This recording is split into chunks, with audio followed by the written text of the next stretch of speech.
하나님 말씀은 구약성경 사사기 11장 1절에서 3절까지입니다. 같이 함께 읽겠습니다.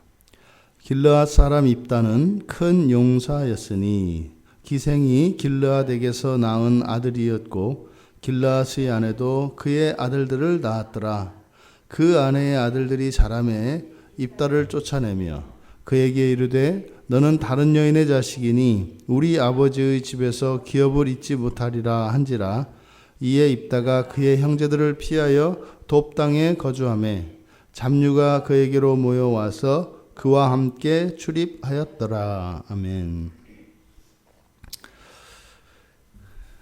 이제 암몬과 대치하고 있는 이스라엘 백성들, 그들에게 지도자가 없어서 지도자를 찾고 있습니다. 그래서 이스라엘 백성들은 누군가가 나서서 암몬 자손과 맨 처음 싸우는 사람은 그들의 지도자를 삼겠다. 자격이며 조건이며 지금까지 살아왔던 삶이며 이 모든 것은 전혀 고려하지 않는다는 겁니다. 그러니까 이 한 번의 싸움에서 누군가가 앞장서기만 하면 이스라엘의 지도자를 삼겠다는 거죠. 실제로 이것이 쉬운 일은 아니겠습니다만 사실은 일생일대의 기회지요.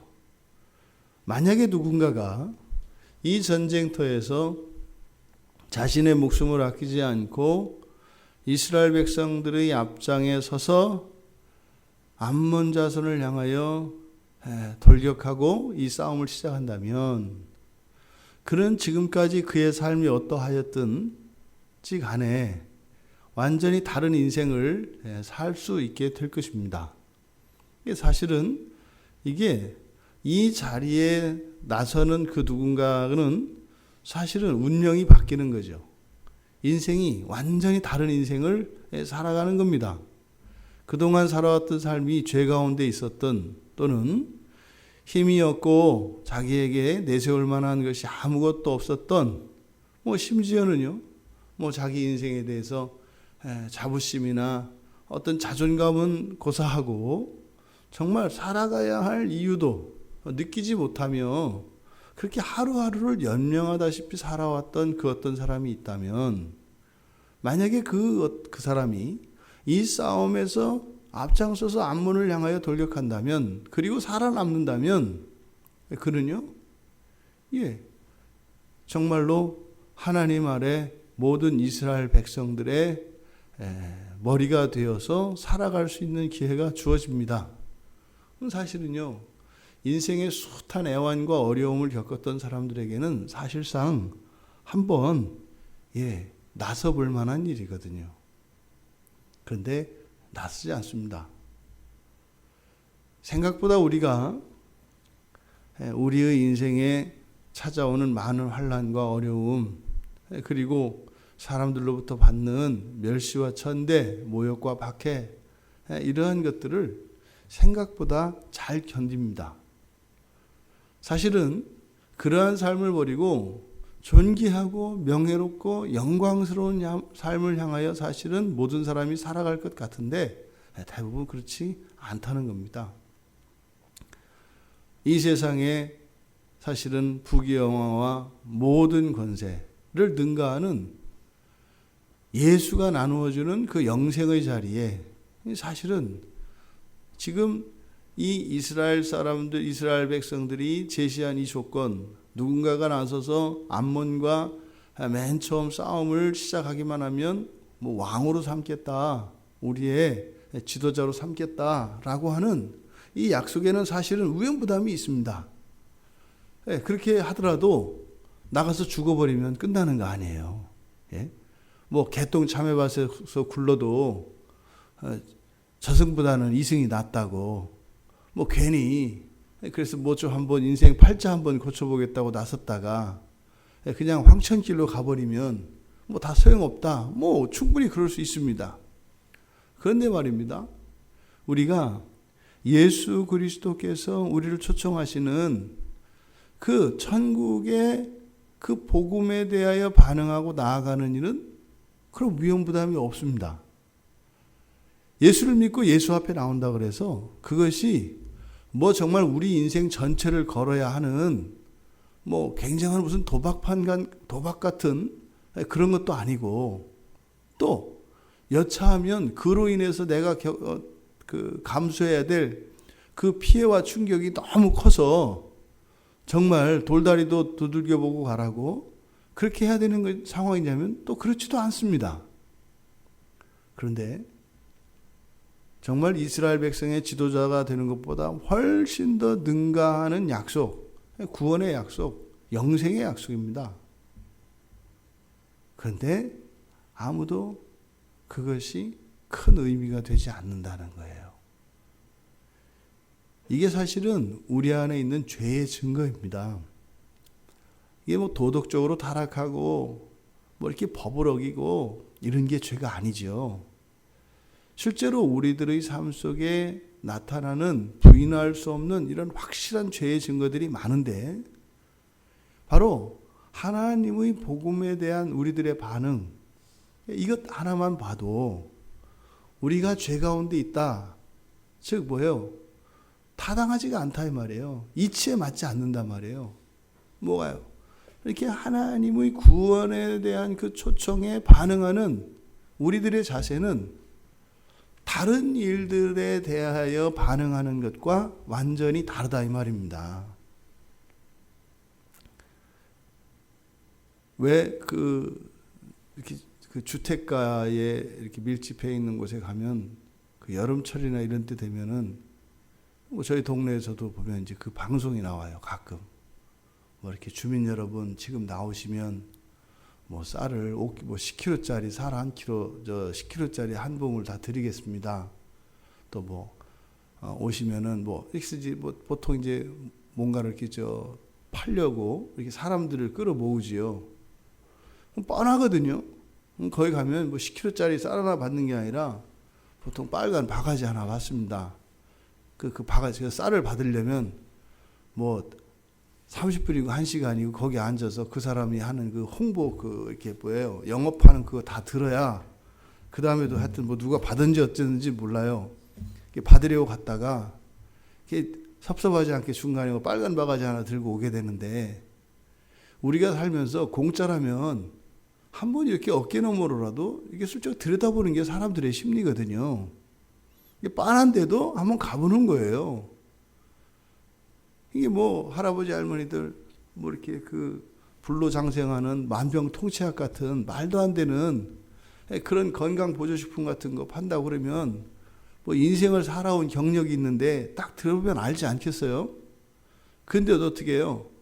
그냥 뭐 허리 아프고 다리 아프고 이게 쑤시고 기력이 떨어지고 이런 나에게 어쨌든 뭐 이루어질 수 없는 건 알지만 헛된 꿈이라도 갖게 해주는, 그게 고마워서 그 거짓 약장수들 그 모임에 간단 말이에요. 그래서 속아서 이제 까만 봉지에다가 뭐 약 하나 들고 오고 자식들한테 이제 그 얘기도 못하고 속 끓이고 이런 일이 일어나거든요. 근데 노인들이 어리석고 무식해서 가는 거 아니죠. 그죠? 저는 어렸을 때 그런 줄 알았거든요. 근데 아니에요. 알면서 속아줘요. 근데 그 한마디가 그렇게 위로가 되는 거예요. 사기꾼인 거 알고요. 그거 사다가 안 먹어요. 장롱 밑에 넣어놓거든요. 누구 줄 수도 없어요. 이것도 들키면 또 자식들한테 야단 맞으니까 꺼내지도 못하고 이런 거거든요. 그런데 뭐 그거 먹으면 뭐 젊어지네 뭐하네 뭐 이제 하니까 그 말 한마디가 위로가 돼서 나가는 거예요. 근데 복음은요, 그렇게 반응을 안 해요. 아니, 세상에 어떤 약장사만 못하겠어요? 우리 예수님이? 예? 아니, 그 어떤 건강보조식품에 대한 유혹보다, 예? 그 성경에서 또 예수님께서 우리에게 주셨던 천국에 대한 약속과 이 복음에 대한 제시가 그것만 못하겠어요? 비교 안 될 정도로 낫거든요. 근데요, 안 나와요. 이게 죄의 증거입니다. 성경에 정말 우리를 살리고요. 그리고 나를 부욕해 하고 존귀케 하는 정말 하나님의 귀한 생명의 진리의 말씀들이 여기 있거든요. 이거는 뭐 예수를 믿지 않고 교회 나오지 않는 사람들에게만 적용되는 게 아니에요. 내가 예수를 믿노라 하고 교회 나와서 예배하고 하는 우리 그리스도인들이라 자칭 그리스도인이라 하는 사람들에게도 마찬가지입니다. 나를 살리고 나를 힘있게 하고 하나님의 은혜가 나의 인생에 나의 몸과 내 영혼에 들어오게 하는 그 놀라운 진리의 말씀이 이 성경 안에 있단 말이에요. 성경 다 가지고 있거든요. 근데 왜 안 펴냐 말이죠. 이상한 거예요. 성경 보세요. 기도하세요. 모이기에 힘쓰세요. 전도하세요. 이 얘기하는 게 아니잖아요. 그냥 내가 가지고 있는 이 성경책 그리고 또 펴도 마찬가지예요. 폈으면 정말 마음을 다해서 이렇게 집중해서 읽어서 거기서 길어내야 되는데 펴도 또 읽어도 아무 감흥이 없어요. 이런 말도 안 되는 일들이 우리 신앙의 세계 안에 얼마나 많이 일어나는지 몰라요. 주일에 우리가 예배 시간에 나옵니다. 그럼 어차피 예배 끝날 때까지 있을 거 아니에요. 그럼 딴 생각 하나 이렇게 막 힘을 써서 들으나 어차피 그 자리에 있는 건 똑같잖아요. 근데요, 힘을 써서 정말 물에 빠진 사람이 지푸라기를 잡는 심정으로 그 말씀을 내 것으로 삼겠다고 하는 이런 강렬한 의지, 그 열렬한 소원을 품고 말씀을 들어도 사실은 그걸 다 깨닫지 못하는 게 우리인데 귀를 딱 닫아버리고 있단 말이죠. 이게 정말 이 세상은 죄 가운데 있구나. 그리고 우리가 죄 가운데 있다는 것이 이렇게 뭐 도덕적으로 평가받거나 비난받는 이런 것이 아니라 사실은 우리의 인생의 우리들 자신 각자의 인생이 이 세상에 있는 모든 사람들의 인생이 참으로 비참한 가운데 있다고 하는 아주 객관적인 현실에 대한 지적이 당신은 죄인입니다 라고 하는 성경의 말씀입니다. 그것은 우리를 정죄하기 위함이 아니라 하나님께서 우리를 돕기 위한 거지요. 우리가 지독한 죄의 절망 속으로 들어가지 않고서는 하나님의 구원의 손길을 우리는 마다하게 되어 있습니다. 절대적인 그 예수 그리스도의 내미시는 손이 내키지 않아진다 이 말입니다. 그 손을 마주 잡는 일이 말이죠. 지금 이스라엘 백성들은 막상 암몬 군대와 맞서서 진을 펼치고 있습니다만 지도자가 없어요. 지도자가 없어요. 아무도 나서지 않습니다. 이런 상황 가운데 성경은 갑자기 길르앗 사람 입다라고 하는 사람을 딱 갑자기 제시합니다. 이게 복선이죠. 근데 앞에서 지금 이스라엘 백성들의 싸움터에서 이 싸움을 이끌 지도자가 필요해요. 근데 아무도 안 나오고 있어요. 이 상황에 갑자기 길르앗 사람 입다는 하고 이야기를 해요. 그러니까 뭐 소설에서 사용하는 기법이 이 복선이라고요. 그죠? 그러니까 입다가 뭐야? 뭐 입다가 뭐 앞으로 뭐 그쪽 지도자가 될 사람이구만. 그러니까 뭐 이거 아침 드라마보다 더 뻔한 내용이라고요. 딱 보면은 알겠거든요. 그러니까 이게 어떻게 보면 복선인데 복선도 아니죠, 사실은. 너무 뻔한 거니까요. 그런데 그러면 이 입다라는 사람이 이스라엘 백성들의 지도자가 되겠구나. 뭐 누구라도 쉽게 알 수 있죠. 그러면 보세요. 이스라엘이 지금 위기에 처해 있고 전쟁을 합니다. 그러면 이렇게 이 사람들, 이스라엘 자손들을 이끌 지도자라면 그에 걸맞는 어떤 자질과 또 그럴 만한 자격이 갖추어진 사람일 겁니다. 그래서 보니까 큰 용사였다. 이게 틀림없는 거예요. 이 사람이 이제 지도자가 되려나 보다. 그래서 쭉 이어지는 거죠. 그런데 그 다음 소개가 이상합니다. 기생이 길르앗에게서 낳은 아들이었고, 기생이 길르앗에게서 낳은, 여기서 기생은 창기입니다. 창기. 이스라엘의 지도자, 이스라엘이요, 아무리 우상을 섬기고 뭐 하나님께 이렇게 징계를 받고 이럽니다만, 사실은 이스라엘 백성들에겐 기본적으로 신앙심이 있어요. 여호와를 배반하고요, 여호와를 버리고 우상을 섬기는 사람들일지라도 누가 여호와를 욕하면 바로 성질을 낸다고요. 나는 여호와를 버려도 누가 내 여호와를 욕하면 이건 또 다른 문제인 거죠. 그게 있어요. 그러니까 이 사람들이 가지고 있는 그 자존심이 있다고요. 어쨌든 내가 여호와를 버리긴 버렸지만 하여튼 여호와가 나의 하나님이라고 하는 요건 또 가지고 있어요. 그래서요, 이 신앙에 있어서 흠이 있거나 결격 사유가 있는 거는 용납을 못해요. 그러니까 버린 건 버린 거고, 이게 우리들 그런 거 있잖아요, 그죠? 내가 내 자식을 패도 아무리 잘못해도 누가 내 자식한테 싫은 소리 하면 그건 또 다른 문제인 거죠. 누가 못 모르고 이렇게 또 막 자식을 한다. 그래 그놈 새끼 그거 맞아도 싸 이랬다가는 이제 다른 싸움이 벌어지죠. 그럼 내는 그렇게 그렇다고 내 자식을 그렇게 하면 안 되지, 당신이. 하나님, 이게 있어요. 그러니까 신앙에 대해서는 이스라엘 백성들이 어떤 기준이 분명히 있다고요. 그러니까 이들의 지도자, 그러면 최소한의 자격 조건이 있어요. 동의가 돼야 된단 말이죠. 그런데 지금 이스라엘의 지도자가 될 사람에 대한 소개가 기생의 자식이래요. 이게 뭐 길르앗이 말이 아비지, 사실은 아버지라고도 부를 수 없는 우리나라 그 홍길동 같은 사람이죠.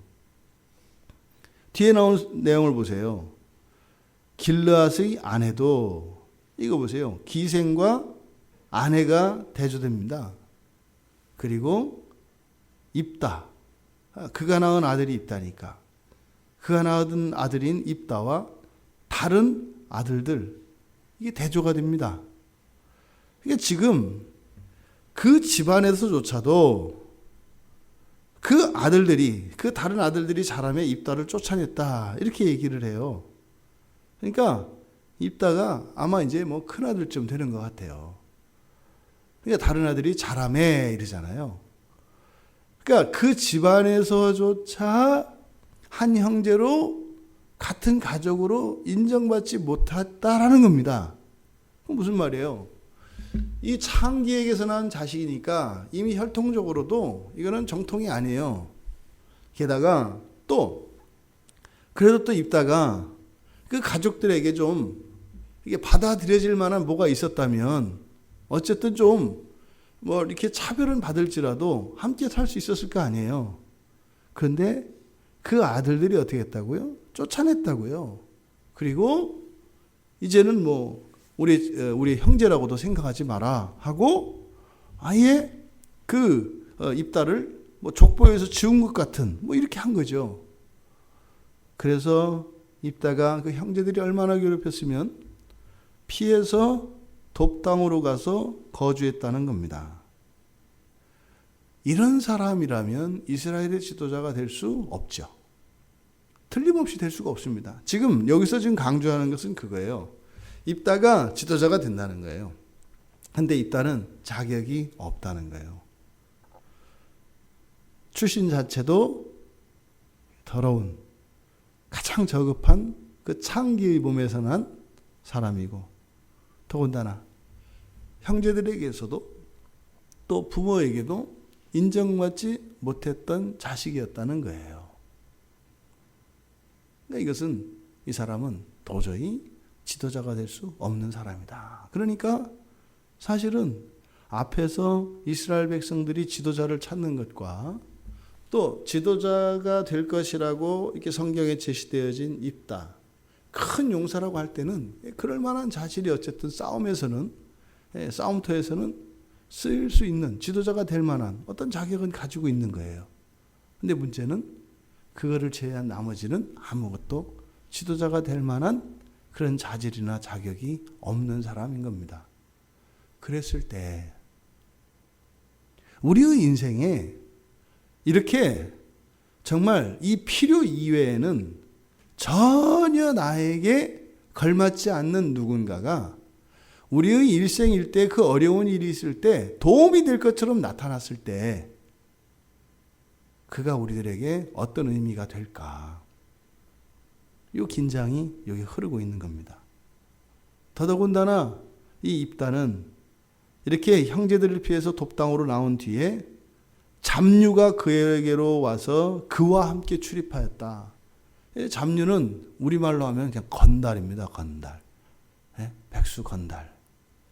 그리고 여기서 함께 출입하였다. 건달들이 어디 드나들어요? 다방 드나들고요. 뭐 옛날로 하면 당구장 드나들고요. 술집 드나들고요. 그 다음에요. 노름판 드나들고요. 그리고 돈 뺏고 도박하는 이런 데 드나드는 거예요. 여기서 출입했다라고 하는 것이 그런 의미입니다. 그러니까 이런 잡배들과 함께 그런 못된 짓을 함께 하며 지냈다. 이것을 그와 함께 출입하였다 그래요. 근데 그와 함께 그러니까 어떻게 해요? 입다가 큰 용사이기 때문에 큰 건달인 거예요.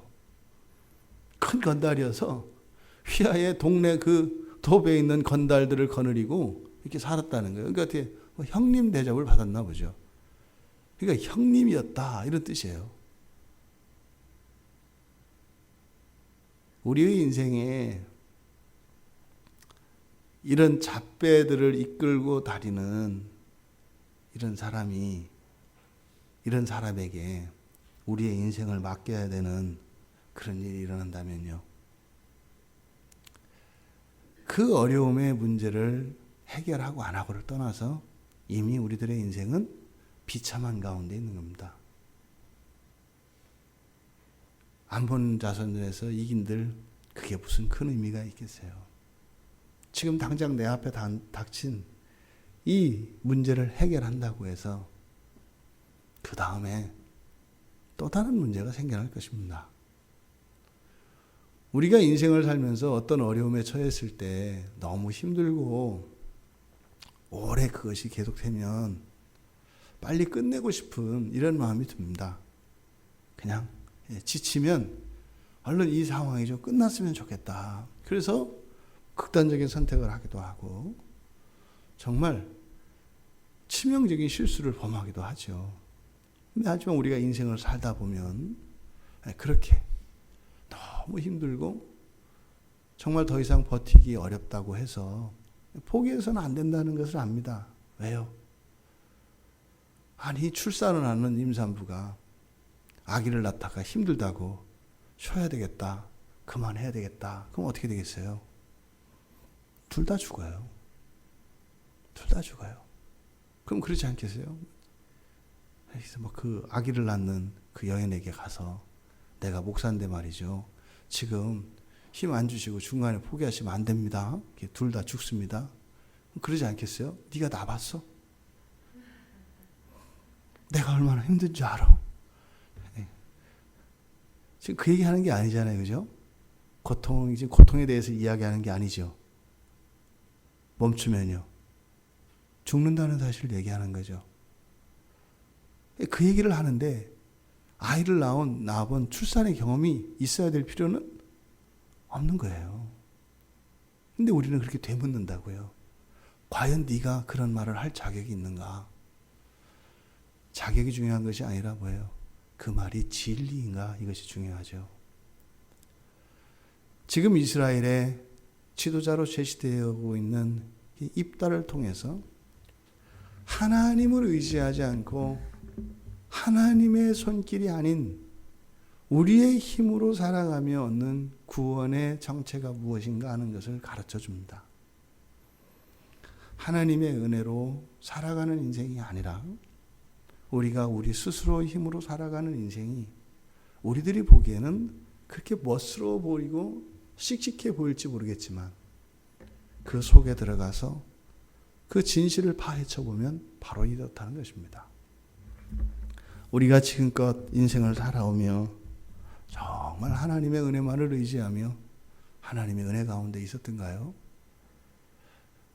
저의 경우는 그렇지 않습니다. 제 힘으로 어떻게 해보겠다고 몸부림하고 발버둥 치며 살아왔던 시간들이 있어요. 이런 거죠. 이런 시장 잡배들을 데려다가 못된 짓이나 일삼는, 사실은 이것과 비교할 수 없을 정도로 더 악하고 헛된 세상을 의지하고 그것이 주는 그런 작은 도움에 기뻐하며 만족해했던 그런 삶이 저에게도 있습니다. 성경은 그 입다의 사건을 통해서 우리가 인생을 살아가며 어떠한 난관에 봉착하고 어려운 상황에 처해 있을 때 과연 우리가 기대해야 되는 도움의 손길은 무엇이며, 또 우리가 그런 인생, 그런 어려움에 처해 있을 때에 우리들의 바른 결정과 바른 자세가 무엇인가 하는 것을 보여주고 있습니다. 여러분, 암문 자손에게 밟혀 죽은들, 이런 시장 잡배에게 도움을 받아서 잠깐 구원을 받은들, 뭐가 다르겠습니까? 다르지 않다는 겁니다. 하나님과 함께하지 않는 것이라면, 하나님이 기뻐하시지 않는 것이라면 이 세상에 어떤 부귀영화가 주어진들 그렇게 큰 의미가 없다는 겁니다. 우리가 오직 예수 그리스도 한 분만을 의지하고 하나님의 은혜만을 구하는 것은 세상적인 방법들을 우리가 모르기 때문이거나 다른 무엇이 없어서가 아닙니다. 우리는 진리를 알기 때문입니다. 결코 세상이 우리에게 기쁨과 만족을 줄 수 없다는 것을 우리는 알기 때문입니다. 세상과 함께하며 얻는 부귀영화 권세, 그것보다는 오히려 신앙 안에서 우리 주님과 함께하는 가난과 어려움과 힘듦이 훨씬 우리를 더욱 행복하게 하고 더욱 존귀하게 하며 부욕해 한다고 하는 사실을 알기 때문입니다. 때로는 우리가 연약해서 그 믿음을 내려놓으려 할 때 있습니다. 하지만 여러분, 예수님을 떠나서는 결코 우리에겐 기쁨이 있을 수 없습니다. 반쪽이 없습니다. 지칠 때 있고 더 이상 못 견딜 때 있어요. 근데요, 우리에게 만족과 기쁨을 주는 것은 예수 이외에 없어요. 없습니다. 성경은 똑같은 실수, 그런 헛된 노력, 이것을 하지 않도록 우리들에게 바른 길로 인도하고 있습니다. 오늘 하루 우리들이 살아야 할 이 하루의 삶의 환경이 다 다를 겁니다. 하지만 같은 게 있죠. 우리는 예수를 바라보고 살아가는 사람들입니다. 나만 그런 것이 아니라 교회 안에 우리 믿음의 지체들이 있습니다. 이제 해가 뜨고 오늘 하루의 시작이 있을 겁니다. 사람들은 저마다 자기들의 빛을 향하여 나아갈 겁니다. 우리는요, 빛 대신 예수 그리스도 한 분만을 향하여 나아가는 사람들이죠. 그래서 우리들을 거룩한 사람들이라 부릅니다. 그렇게 거룩한 성도로 이 하루 우리의 신앙을 위하여, 우리를 위하여 십자가에 오르셨던 그 예수 그리스도를 따라 그 거룩한 길에 동참하시는 거룩한 주의 백성들 다 되시는 이 한날 되기를 주님의 이름으로 축원합니다. 살아계신 하나님, 저희들이 인생을 살아가며 저희들의 신앙을 버리고 저희들에게 주는 이 세상의 유혹은 오히려 저희들을 더욱더 큰 비참으로 인도하는 것임을 믿으며 저희들의 삶이 사는 날 동안 오직 예수 그리스도 한 분만을 바라보며 좌절하거나 낙심하지 않고 포기하지 않고 끝까지 우리의 신앙을 따라 살아가는 거룩한 인생이 되게 하여 주시옵소서. 이 하루를 살아가며 하나님의 은혜가 절대적으로 필요합니다. 저희들의 인생길을 살펴 하나님께서 예배하여 주시고 또한 저희들이 나아가는 인생길에 언제나 함께 하시는 주님으로 인하여 저희들 안에 이 세상에 빼앗기지 않는 기쁨과 만족이 있게 하여 주시옵소서. 예수님의 이름으로 기도드리옵나이다. 아멘.